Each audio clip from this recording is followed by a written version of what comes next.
Bueno,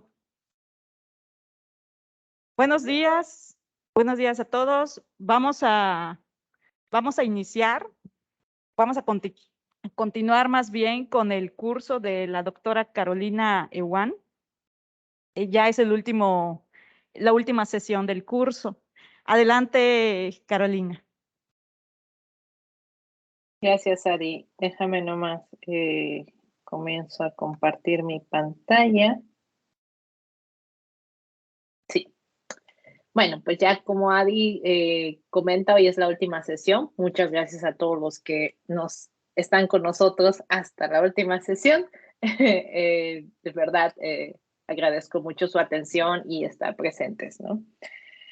En el día de hoy vamos a concluir un poco esto que estuvimos viendo ayer de los modelos jerárquicos bayesianos y les voy a mostrar el ajuste de un modelo que está dentro de esta familia para los datos de contaminación de México, ¿no?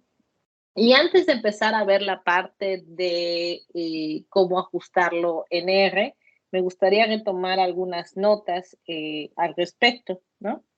Entonces, recordemos un poco lo que estamos hablando aquí, ¿no? Lo que estábamos hablando es que tenemos una nueva estructura de modelo. Déjenme lo escribo aquí, donde dijimos el modelo a ajustar va a ser de la forma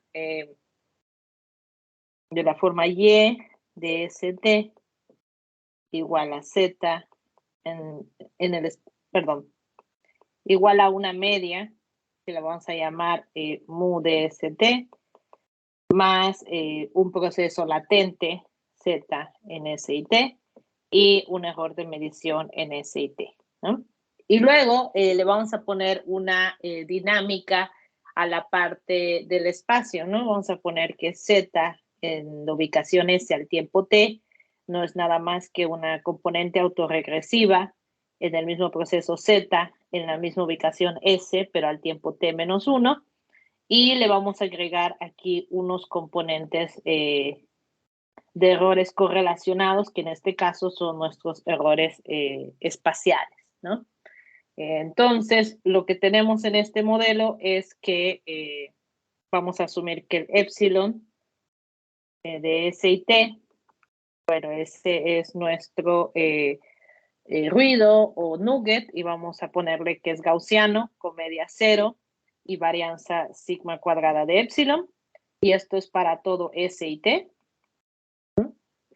Y a la parte de la media, el mu S y T es una función determinística que sin pérdida de generalidad la podemos denotar como X, S y T por un vector de parámetros beta, ¿no? A menos de que usemos un enfoque no paramétrico, que también se podría hacer, pero por ahora vamos a asumirlo así, que nuestros parámetros son estas betas y estos son algunas covariables determinísticas, ¿no? Esto no es aleatorio, esto es determinístico. Y el otro componente que vamos a tener aquí es el eta, ¿no? El eta de ST. A este lo que va a pasar es que para S1 y para eta en S2, pero en un tiempo distinto, es completamente independiente si T es distinto de T' y para todo S1, S2. ¿no? Es decir, el ruido que estamos poniendo en esta parte autorregresiva, la dependencia en el tiempo solo está en esta sección, no para la parte de los ruidos. Lo que sí le vamos a dejar a los ruidos de esa sección, de esa segunda ecuación, pues es la parte espacial. Lo que sí vamos a decir es que para cada T, el eta de ST sigue un proceso gaussiano con media 0 y función de covarianza C, que la vamos a parametrizar con un vector de parámetros θ. Y en particular vamos a escoger nuestra C, que tiene donde C de H va a ser una función materna. ¿No?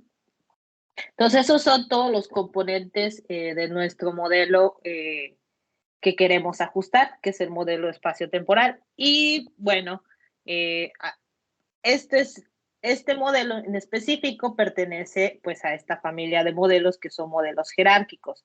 Y bueno, queda muy más o menos intuitivo porque tenemos una observación principal, pero siempre asumimos que tenemos un segundo nivel que es el del proceso latente, ¿no? Y en el proceso latente es donde le vamos a poner la dependencia temporal, ¿no? Comentaba también que cuando estamos hablando de un proceso jerárquico, hay ciertas distribuciones condicionales en las que estamos interesados, que son, pues al final, la que realmente estamos interesados es la posterior del proceso latente y los parámetros, dado las observaciones, ¿no? Y para eso podemos descifrar aquí, para este modelito en particular, cuál va a ser, ¿no? Porque las únicas componentes aleatorias son este término de ruido y este término de errores correlacionados. Y eso nos da todos los componentes aleatorios, ¿no? Lo más fácil de ver aquí es primero la parte de cuál es la distribución de Y. Voy a omitir los índices S y T por ahora, ¿no? Es Y con todas las observaciones. Dado el proceso Z y los parámetros beta y teta, ¿no? Este de aquí, lo que vamos a hacer es que si yo conozco si Z está dado, ¿no? Y bueno, esta es una función determinística. En realidad, lo único aleatorio en esta función, y también los parámetros están dados, está dado los parámetros beta que están en la mu y los tetas que están en la función de autocorrelación. Si toda esta parte ya está dada, pues lo único aleatorio es el ruido, ¿no? Entonces no es muy difícil darse cuenta que para cada t, ¿no? Para cada t esto pues es una gaussiana con cierta media y con cierta función de covarianza que la voy a escribir ahora. Para empezar, para cada t, si ya está conocido el valor del proceso latente, son independientes, ¿no? Entonces, esta distribución en realidad es el producto entre todas las t's que yo observe, de 1 hasta n, creo que habíamos puesto que eran t1 hasta tn. Bueno, para hacerlo más general, podemos escribir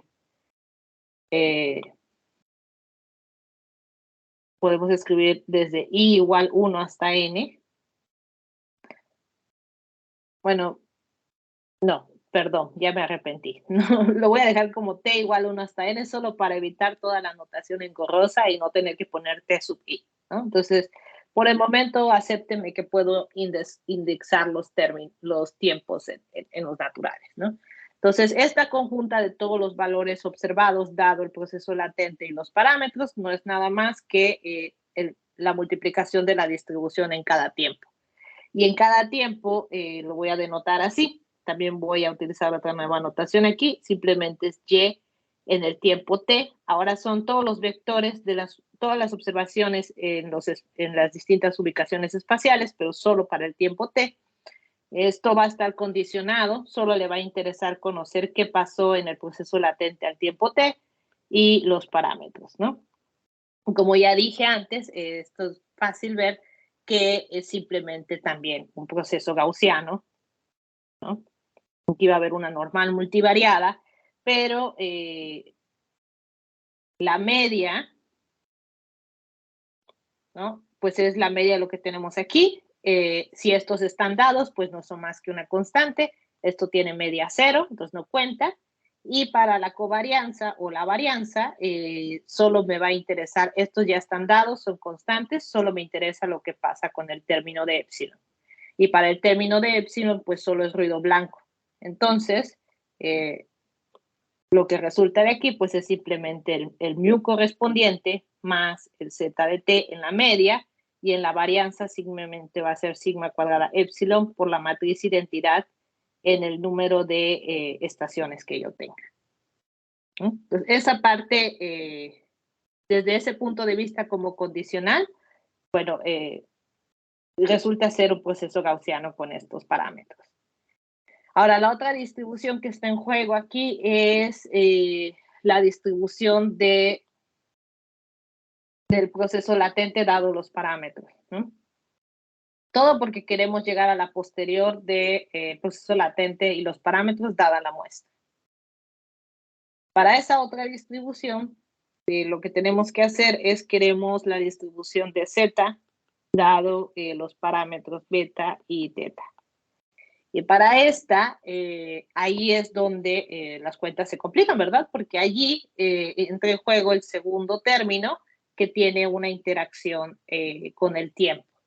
Pero si sabemos un poquito de series de tiempo, sabemos que también podemos descifrar asumiendo buenas condiciones de la dinámica en el tiempo, podemos tener la distribución del objeto z, ¿no? Y en este caso correspondería a, dado que tiene una dependencia en el tiempo, todos los valores z pues son lo que pase en el primer tiempo, lo voy a denotar así como z1, por el producto de lo que pase condicionado al tiempo anterior, ¿no? Entonces voy a poner t igual a 2 hasta el último, de lo que pase, aquí ya estoy cambiando mi notación, perdón,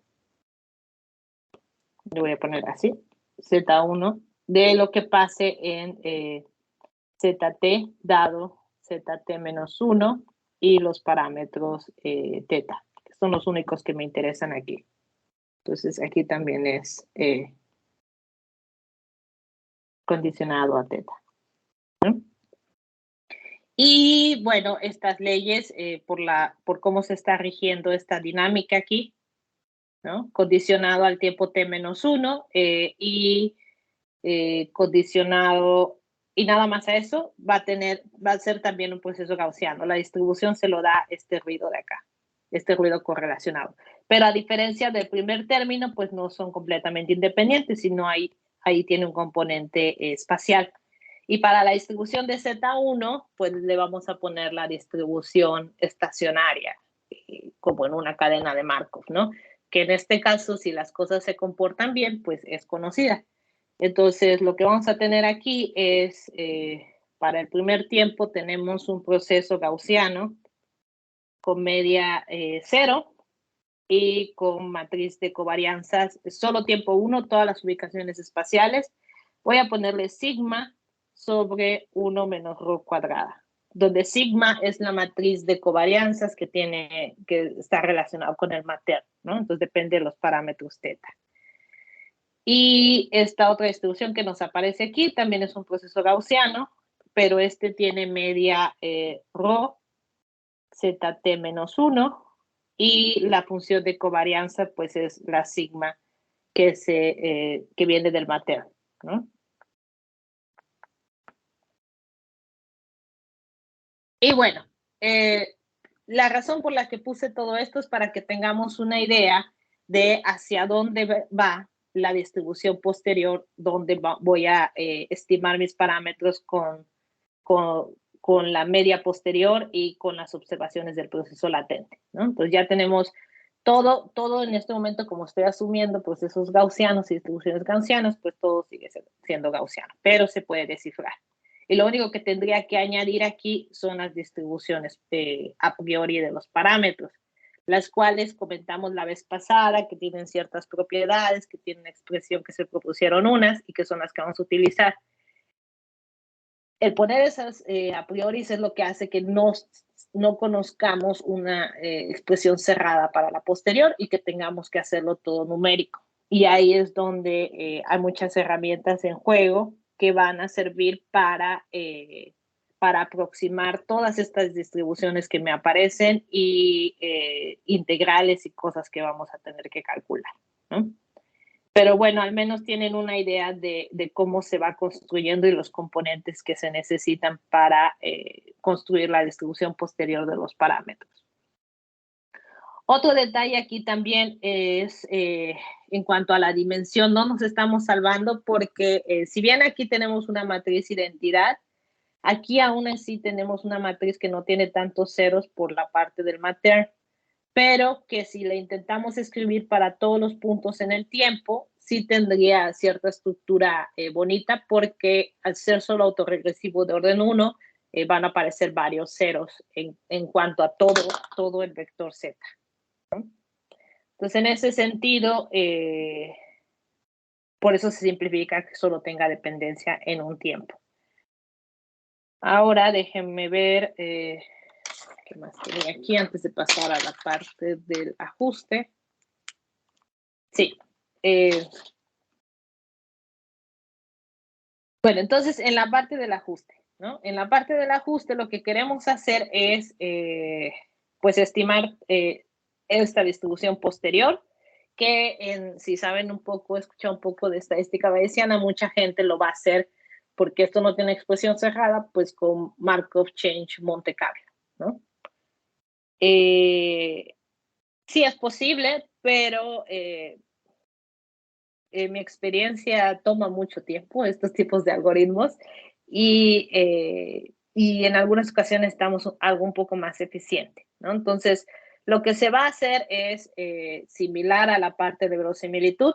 Siempre se van a estar buscando estas matrices lo más esparso posibles, con mayor cantidad de ceros, y también se va a estar buscando alguna manera de mejorar, porque aquí tenemos una condicional sobre un proceso latente, una manera de mejorar la aproximación de las integrales. Por ejemplo, si tenemos esta posterior, pues nos gustaría después conocer no solo esa posterior, sino nos gustaría conocer la distribución de solamente los parámetros, quitando el efecto del proceso aleatorio. Para conocer esta distribución, pues por probabilidad total sabemos que lo que vamos a tener que hacer es integrar sobre el efecto aleatorio, ¿no? Vamos a tener que hacer la que sí conozcamos y poner aquí la distribución de la Z, ¿no? Y bueno, esto implica muchas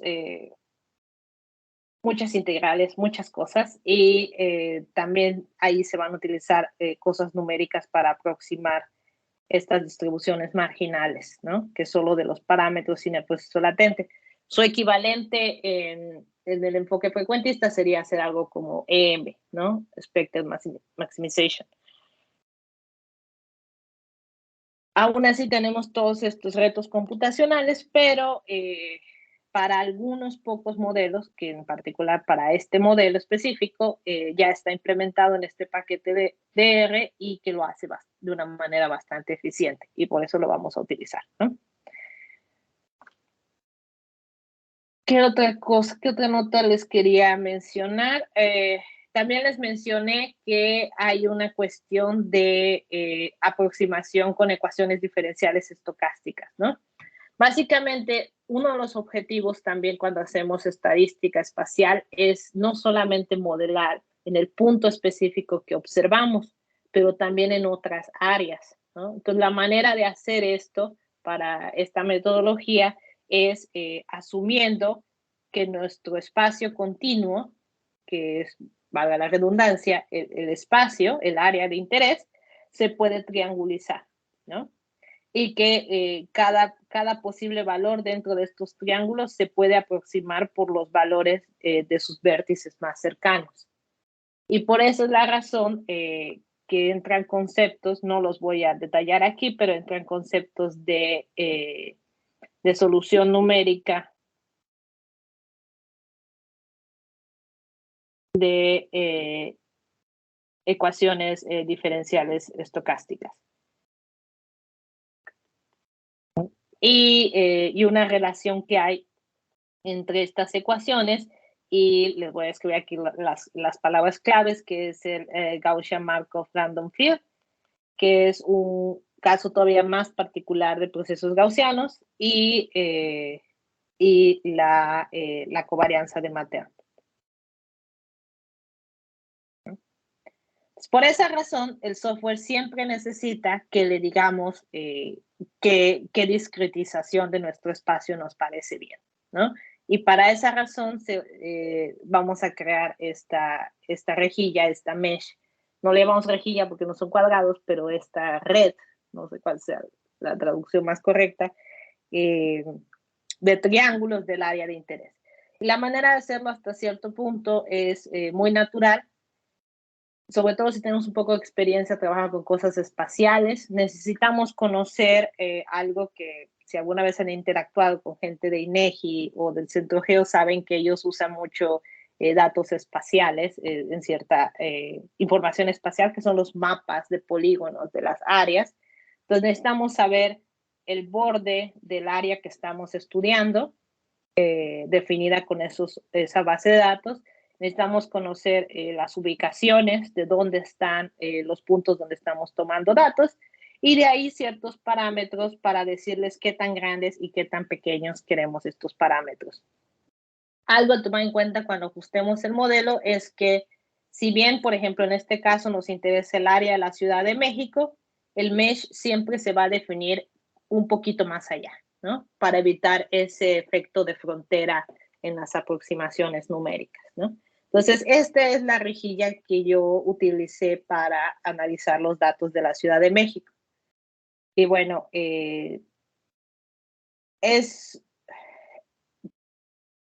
hasta cierto punto es un factor cuando hacemos las aproximaciones. Si nosotros le ponemos una rejilla que tiene muy poquitos triángulos y que pues no se ve muy bien en ese sentido, pues la aproximación va a ser mala. Si ponemos a hacer la rejilla lo más fino posible, entonces vamos a ver más detalles cuando hagamos predicciones, pero pagamos un precio que es aumentar el número de cálculos que tiene que hacer el software, ¿no? Entonces hay que hacer un balance entre una rejilla que aproxime bien dentro del área de interés, que no se vea, que no necesariamente tiene que ser muy bueno en el exterior, pero sí debe tener algunos triángulos y que por ahí el tamaño no explote. Por ejemplo, esta rejilla tiene 90 triángulos. Y en mi experiencia, si uno pone más de 200 triángulos, ya es casi imposible, ¿no? Entonces, más o menos alrededor de 100 estamos bastante bien. Bueno, entonces ese es el primer paso del uso del software. El segundo paso es definir las distribuciones a priori, ¿no? Para las distribuciones a priori también es bastante intuitivo. Tenemos primero una distribución a priori para el coeficiente. Recordemos quiénes son nuestros parámetros, ¿no? Nuestros parámetros son el sigma de epsilon, el rho de la parte autoregresiva, el beta que van a estar con respecto a la media determinística y los parámetros teta de la función de Matern, que en este caso va a ser el nu y el kappa, ¿no? Y creo que sí, y aquí hay otro sigma cuadrada. Esos son estos parámetros. Entonces necesitamos distribuciones a priori para todos ellos. Primero vamos a tomar la distribución a priori para el coeficiente de correlación, ¿no? La manera de hacerlo, dadas las funciones que vimos al principio por sus propiedades, se decide de una manera intuitiva. Se le tiene que decir que es una a priori de precisión y se le dan dos valores de inicio, donde estos valores se interpretan así. Solo les tengo que dar un threshold, un límite y una posible probabilidad. De tal manera que lo que le ponga yo aquí significa que mi parámetro, la probabilidad de que sea más grande que ese primer valor, toma el segundo valor que estoy poniendo, ¿no? Entonces, por este tipo de interpretaciones de cosas del ambiente, se espera que la dependencia en el tiempo sea positiva. Es decir, no tiene sentido que si está aumentando el nivel de contaminación, de repente vaya a bajar drásticamente, ¿no? Entonces, por esa razón es que se decide que, bueno, le voy a poner como a priori que la única información que tengo es que la dependencia debe ser hasta cierto punto positiva. Entonces le pongo que a priori la dependencia en el rho, que sea positiva, la probabilidad de que sea positivo sea mayor que 0.9, ¿no? Hay mucho peso para tomar coeficientes de dependencia en el tiempo positivos. El segundo que tenemos es el que está relacionado con la varianza, aquí tengo un typo, no lo veo, el que está relacionado con la varianza de este sigma cuadrada que me aparece aquí, ¿no?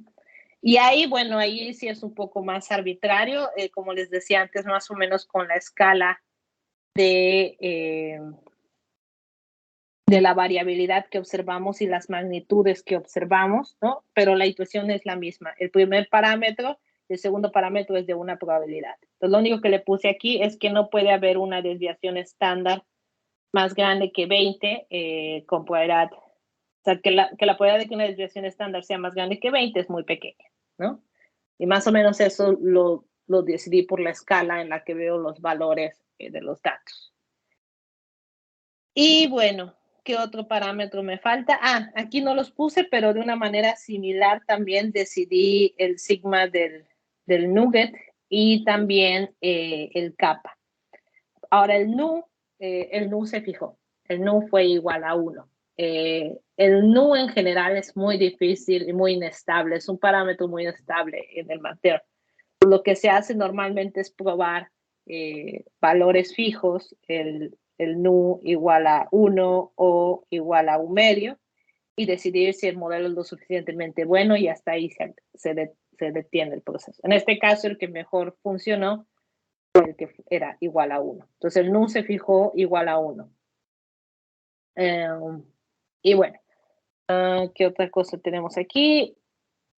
A los betas. Los betas no los puse aquí, pero si uno no pone una a priori de los betas, lo va a tomar como gaussiana, con media cero y una varianza estándar de 1, ¿no? Y luego lo último es que tenemos que darle la fórmula al modelo. Déjenme ver. Sí, aquí está. Entonces, para la fórmula se tuvo que haber dicho cuál era mi mu, que me lo salté, pero en este caso el mu que utilizamos, probé con dos distintos, el mu de S y T. Ya habíamos visto antes, pues el básico que al menos uno tendría que probar es que es constante, ¿no? Para que ajuste la media constante. Y también probé con algo similar a lo que teníamos antes. No le voy a poner una media en el tiempo porque no me gustaría que la media se moviera con el tiempo por cuestiones de estacionariedad en la parte autorregresiva. Y tampoco le voy a poner una componente estacionaria porque solo tengo un año de datos, pero sí lo probé tener coeficientes con respecto a latitud y longitud. El resultado no lo presenté aquí porque tenía que poner solo algunos, pero el resultado fue que era no significativo para los componentes de latitud y longitud. Hay una manera bien bonita también de poner una media que depende del tiempo, que tiene que ver con caminatas aleatorias. Pero tampoco lo voy a mencionar aquí porque es un poco más sofisticado, pero se puede poner una caminata aleatoria y sería lo equivalente a ajustar una media no paramétrica en el tiempo. Nada más la nota ahí para el comentario, pero de que se puede, se puede. Para este modelo en específico, ajustamos simplemente una media constante. Y bueno, le tenemos que decir, como en la función LM usual de R, le tenemos que decir cuál es mi variable de observación, qué términos van en el modelo lineal, que va a ser una media, y aquí se pone algo interesante, que es una función f de alguna variable z, por cómo definir los datos, que no está aquí el código completo, ¿verdad? Y que sigue un modelo de SPDE, ¿no? Que es del de ecuaciones diferenciales estocásticas, que quiere decir que tengo básicamente, en términos de lo que estamos estudiando, que es un Z que va a tener por ahí una componente de materno, ¿no? Del proceso gaussiano con materno. Ya me di cuenta que aquí no me salió el código completo, pero en algún lado también dice, dentro de estos parámetros de esta función, que también tiene una componente autorregresiva. Una disculpa porque no lo noté antes, pero aquí falta que imprima más cosas y ahí debe salir también que le digo que tiene una componente autorregresiva de orden 1. De todas maneras, el código completo está en la liga que les pasé, ¿no? Y bueno, ya definiendo todos esos objetos, pues no le queda más que simplemente ajustar el modelo. Y es algo bien sencillo, hay una función en el paquete, se llama inla, y que uno le dice cuál es el modelo que tiene que seguir, cuáles son mis datos, y yo de aquí de una vez le puse locaciones donde quiero que me vaya a predecir, que les voy a mostrar después, ¿no? Y ponemos a correr el modelo. A pesar de todos estos ajustes computacionales que se han hecho para este paquete, el modelo sí toma un tiempo en correr, o sea, en que nos dé resultados para esta cantidad de datos que son 24 estaciones, 365 días del año. Tomaría como, me tomó como 10 minutos. Uno diría que eso es rápido, sí lo es, pero pues sí, sí toma un tiempo, ¿no? O sea, no es inmediato, no es como coger una función en R y inmediatamente te dé el resultado, ¿no? Pues en ese sentido sí hay un cálculo computacional fuerte, ¿ok? En la liga, no sé si cuando se unen después no les aparece de nuevo, pero si no, la voy a repetir aquí. ¿O a cuál liga se refiere?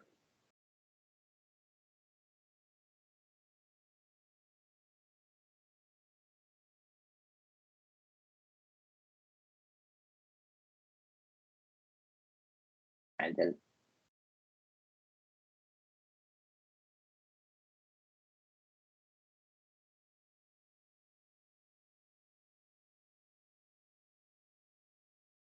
Sí, parece que están solicitando nuevamente la liga del material del curso. Oh, gracias, Carolina. Sí, sí, sí, ya vi muchas veces. Ahí está.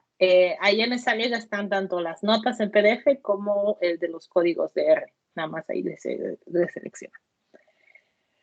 Ok, ¿en qué andaba? Bueno, ya con todo eso, pues nos da los resultados y nos da bastantes cosas interesantes. Recordemos una vez más, nuestro interés va a ser en esta distribución posterior que tiene la incertidumbre en los parámetros y en el proceso latente. Y en particular, solo la parte que tenga los parámetros, ¿no? Y nos lo da. Entonces les voy a mostrar los resultados y cómo lo podemos interpretar. Recordemos también nuestros datos. Déjenme pongo aquí la gráfica, esta gráfica de aquí, ¿no? Que estaban de esta manera. Son distintas estaciones alrededor de la Ciudad de México y son datos diarios, ¿no? Entonces el primero es la media, ¿no?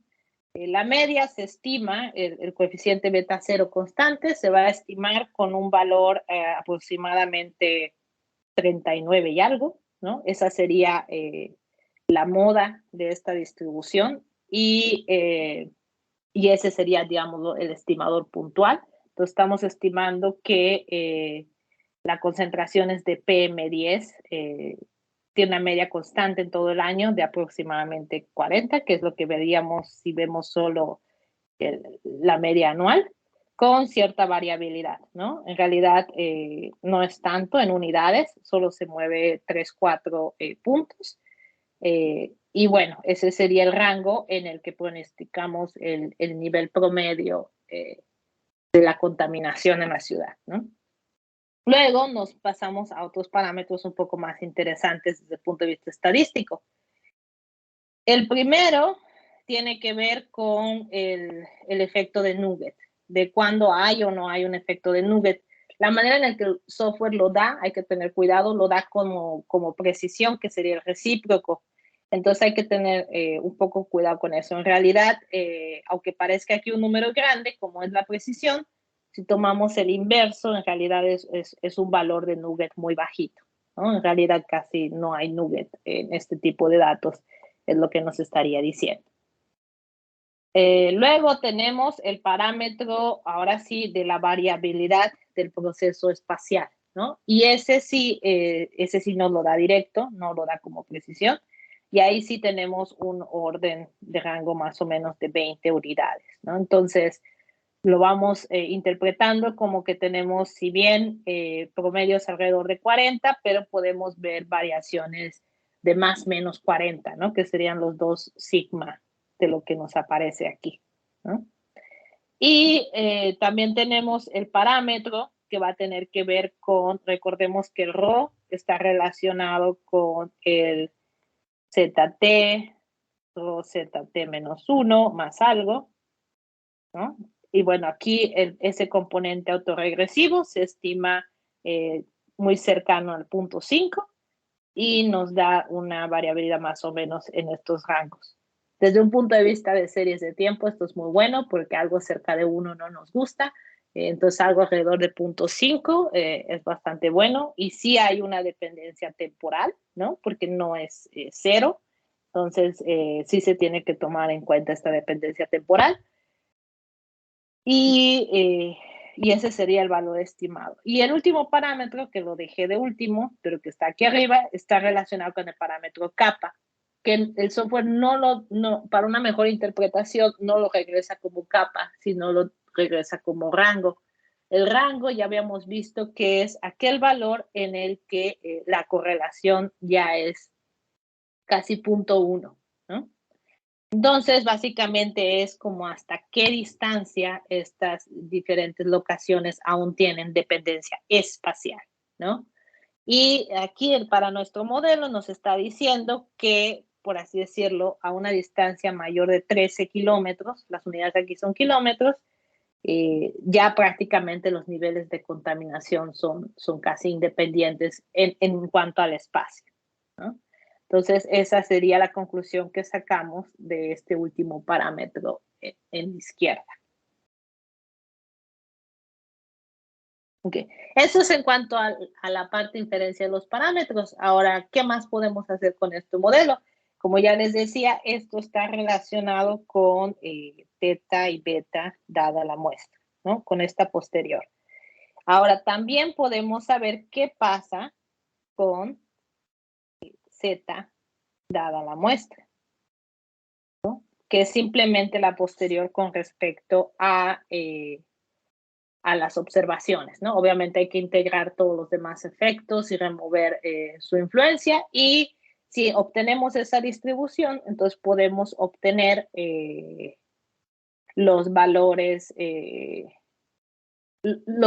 predichos para Y, ¿no? Porque una posible manera de predecir va a ser, voy a predecir en valores donde no observé, nuevos valores tilde y T estrella, donde no observé, los voy a predecir como el valor esperado de esa distribución posterior, ¿no? Más lo mismo para, recordemos que tenemos una media constante, ¿no? Entonces hay que poner el beta 0 aquí. ¿Okay? Y bueno, eso lo obtenemos con este software también, y está dado aquí, ¿no? Entonces lo voy a borrar por ahora para no me estorbe lo que voy a explicar, pero se obtiene como la media posterior de esta distribución del proceso latente, ¿no? Y es lo que pusimos aquí. Aquí les estoy presentando. Si ven, esto es una de las cosas que normalmente uno ve cuando habla de estadística espacial, que son estos mapas de predicción, y aquí se hicieron ajustando el modelo. Y puede ser en cualquier punto en el espacio dentro de la región de interés y en cualquier punto del tiempo, y utiliza el modelo, ¿no? Y aquí están las predicciones. Vamos a recordar un poquito más o menos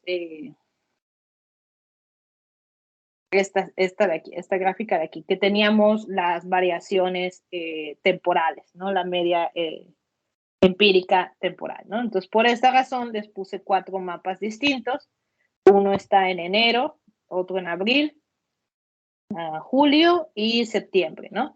Más o menos para tratar de ver los distintos. Al parecer, abril teníamos posibles valores más altos comparados con julio, y ya va creciendo de nuevo para septiembre, ¿no? Y eso es lo que se observa en estas predicciones. Los niveles predichos para enero y abril son bastante más altos que los predichos en julio y septiembre. Y además también vemos que en el caso de enero, si bien se esperaba por esta grafiquita de aquí que fueran niveles un poco más altos, eso solo pasa, o sea, el rango más o menos estándar, que sería el de 40, ¿no? Más o menos por aquí. La pregunta es si esos valores altos se esperan en toda la zona de la ciudad o solo en ciertos puntos. Y dadas estas predicciones, podemos ver que efectivamente hay algunas zonas, perdonen, pero no conozco muy bien la Ciudad de México, pero algunas zonas como estos puntos de aquí que sí mantienen esos niveles un poco bajos, pero los que levantan el promedio, digamos así, el promedio del mes de enero sería este punto concentrado de aquí, ¿no? Bastante amarillo, ¿no? Y cuando están en niveles bajos, por decirlo como en julio, pues yo creo que son bajos realmente en muchos lugares y de hecho el mejor es esta zona de aquí.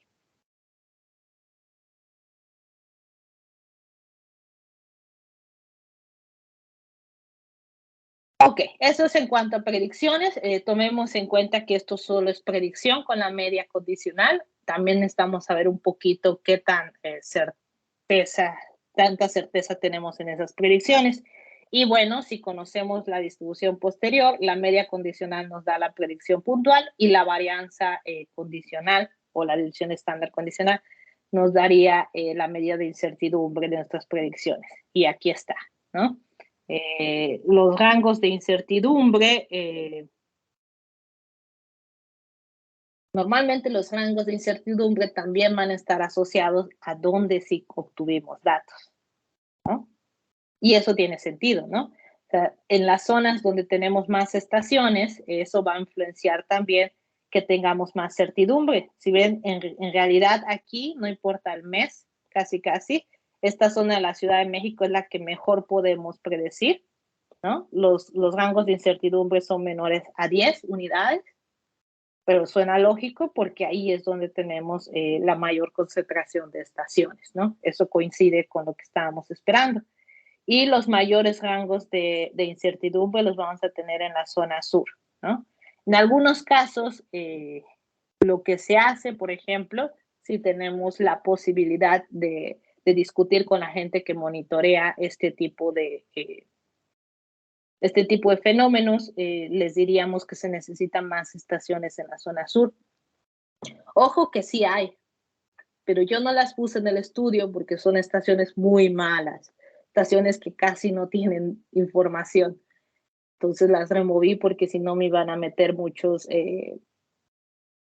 mucha información sesgada. Entonces, más bien, yo recomendaría, si tuviera la oportunidad de hablar con la gente, que sí se necesita poner atención en esas estaciones para tomar más información, porque el nivel de incertidumbre en esta zona ya me alcanza el nivel de 30 unidades. Y sí es una diferencia decir que tenemos una concentración de 40 partículas a decir que tenemos una concentración de 100, ¿no? Entonces estoy yendo demasiado alto con mi incertidumbre, no puedo diferenciar.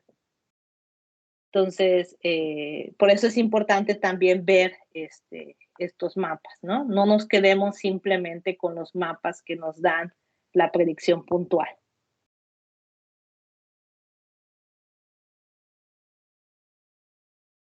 Bueno, y ahí es donde terminé la parte del análisis de los datos de contaminación y es donde concluyo básicamente nada más tal vez los mensajes importantes aquí en esta parte de la estadística espacial es que en general en los modelos que consideramos el punto clave es que tenemos estos errores que no son independientes, sino que tienen dependencia espacial y o temporal, ¿no? Entonces no es lo mismo que hacer simplemente un modelo de regresión estándar.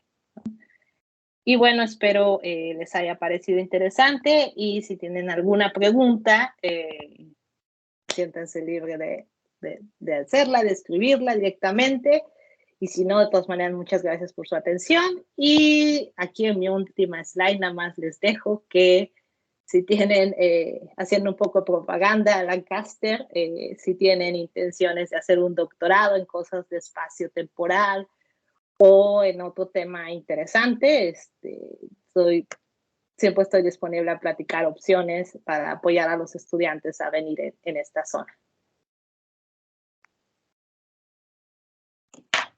Muchísimas gracias, Carolina. Esperemos que tengamos estudiantes de Lujat que se animen a irse para allá, a trabajar contigo, por ejemplo.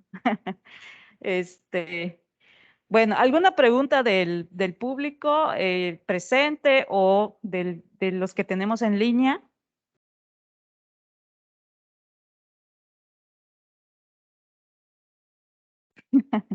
Henry dice que muchas, ¿no? Bueno, te damos chance, Henry, de que escribas tus preguntas en el chat. Bueno, yo te tengo una pregunta, Caro. ¿Qué es tan real es esa media lineal que se está manejando? Ya ves que es lineal con respecto de ST. Sí. O sea, del tiempo y de la posición, ¿no? Entonces, ¿qué tan real es utilizar esa media?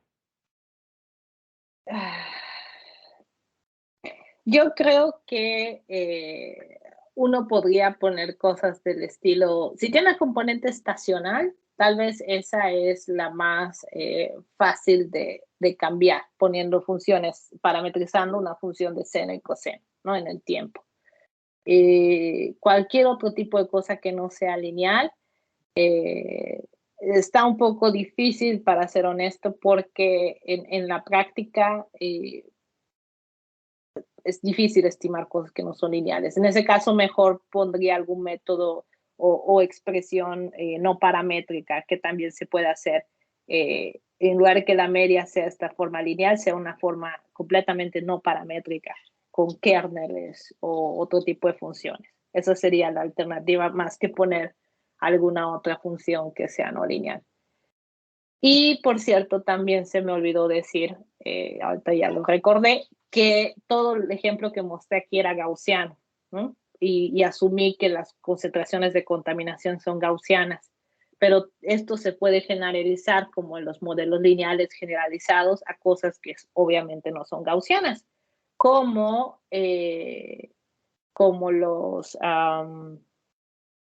los procesos Poisson, por ejemplo, ¿no? La cuestión de analizar epidemias se hace mayormente con conteos, y eso se puede hacer con Poisson y con un modelo lineal generalizado en este primer nivel, ¿no? El segundo nivel siempre va a ser lineal, pero al menos en como en regresión lineal generalizada, también se puede escribir, ¿no? Y bueno, eso era lo que también quería comentar, que también el software puede ajustar ese tipo de modelos. Y bueno, poniéndole caso a Henry, que nos está escribiendo amablemente en el chat, aquí están las referencias, sobre todo las que puse en el principio, ¿no? El primer handbook es bastante útil para cosas de solamente espacial, si nunca han visto cosas al respecto de espacial. Y luego, para la parte espacio-temporal, está el de Noel Cressy, o la teoría en general, y muchas referencias útiles. Y la parte de implementación con INLA en este libro es bastante clara, ¿no? Ok, muchísimas gracias, Carolina. Creo que ya no hay más preguntas en el chat y aquí en la sala. Entonces, pues te agradecemos mucho por el curso tan interesante que nos diste. Y bueno, aquí te presentamos tu constancia, que ya te daremos llegar también en versión en inglés, ¿no? Muchísimas gracias, Caro. Muchas Bueno, y aquí gracias. le ofrecemos un aplauso, un fuerte aplauso, Carolina. No, muchas gracias, Ari, y espero sigamos en contacto, y yo feliz de seguir participando en estos eventos. Claro que sí, seguimos en contacto. Bueno, pues muchísimas gracias. Entonces, bueno, aquí también les vamos a proyectar a los asistentes los links de asistencia al curso para que por favor los que gusten se registren ahí, registren su asistencia. Bueno, entonces en un momentito más vamos a dar inicio con la conferencia plenaria. Los invitamos a que nos sigan acompañando. Hasta luego, Caro. Muchísimas gracias.